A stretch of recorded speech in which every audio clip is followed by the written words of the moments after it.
बहुत समय पहले की बात है। गंगा किनारे एक नगर बसा हुआ था। उसी नगर में एक नाव वाला रहता था। नाव वाला दिन भर नदी में नाव चलाता और शाम को घर चला जाता था। उसकी सारी जिंदगी इसी तरह नाव चलाते हुए निकल गई। एक दिन एक बड़ा बिजनेसमैन सूट बूट पहने नाव वाले के पास पहुंचा। वह शहर से फैक्ट्री लगाने के लिए जमीन देखने आया था।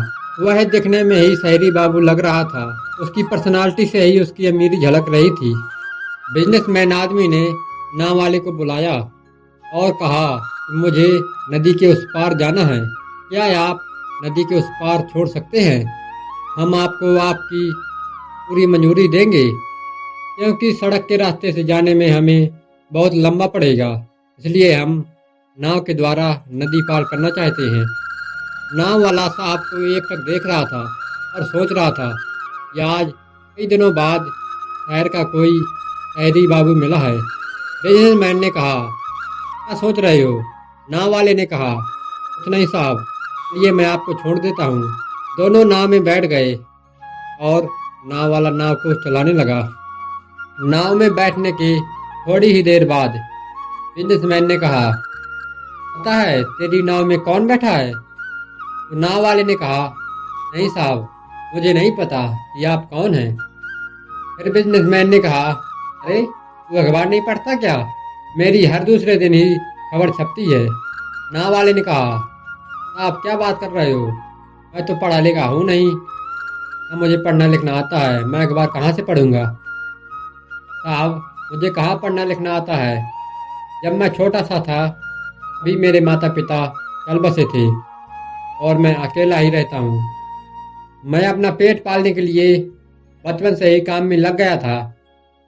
तभी से मेरा पढ़ना लिखना छूट गया। ये सुनकर बिजनेसमैन ने मजाक उड़ाते हुए कहा, तुम्हें पढ़ना लिखना तक नहीं आता है? ऐसी जिंदगी का क्या फ़ायदा? ये सुनकर नाव वाले को बहुत गुस्सा आया, लेकिन वह कुछ नहीं बोला। थोड़ी देर बाद वह आदमी नाव वाले से बोला, कुछ ही दिनों बाद नदी के उस पार जो ज़मीन है, वहाँ पर मेरी बहुत बड़ी बाइक की फैक्ट्री लगेगी। बाइक की फैक्ट्री लगेगी जिसमें करोड़ों की कमाई होगी। बड़ी बड़ी इमारतें होंगी, 50-50 मंजिलें इमारतें होंगी। तुमने तो देखी होंगी इमारतें जो शहरों में बनी रहती हैं। नाव वाले ने कहा, मैं कभी शहर नहीं गया। मुझे अपने काम से ही फुर्सत नहीं मिलती कि मैं शहर जाऊं। मुझे इतना समय नहीं है। बिजनेसमैन ने मजाक उड़ाते हुए कहा, ऐसी जिंदगी का क्या फ़ायदा जिसने दुनिया में कुछ देखा ही ना हो। ये बात सुनकर नाव वाले को लगा, सचमुच मेरी ज़िंदगी बेकार है, मेरा जीना ही बेकार है। वह अपनी ज़िंदगी से उदास हो गया। जैसे ही उसका ध्यान भटका, नाव एक बड़े से पत्थर में टकरा गई, जिससे नाव में बड़ा सा छेद हो गया और नाव में पानी भरने लगा।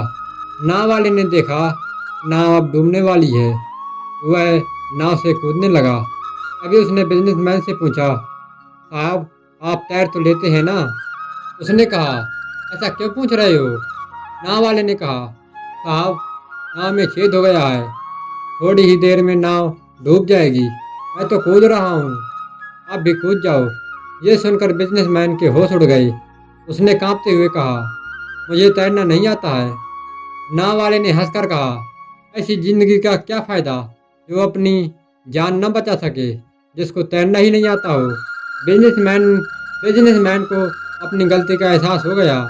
उसने नाव वाले से माफ़ी मांगी और विनती की, कृपा करके मुझे बचा लो।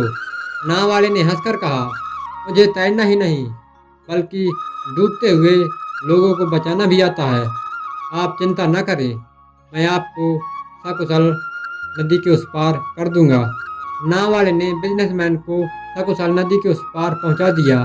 शिक्षा, इस कहानी से हमें यह सीख मिलती है कि हमें कभी भी किसी का मजाक नहीं उड़ाना चाहिए, कभी भी किसी भी व्यक्ति को कम नहीं आंकना चाहिए।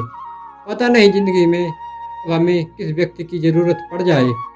हमें अपने व्यवहार में विनम्रता रखनी चाहिए। यदि आपको हमारी कहानी पसंद आई हो, हमारे चैनल को सब्सक्राइब करें, वीडियो को लाइक करें, कमेंट करें, शेयर करें। धन्यवाद। राधे राधे।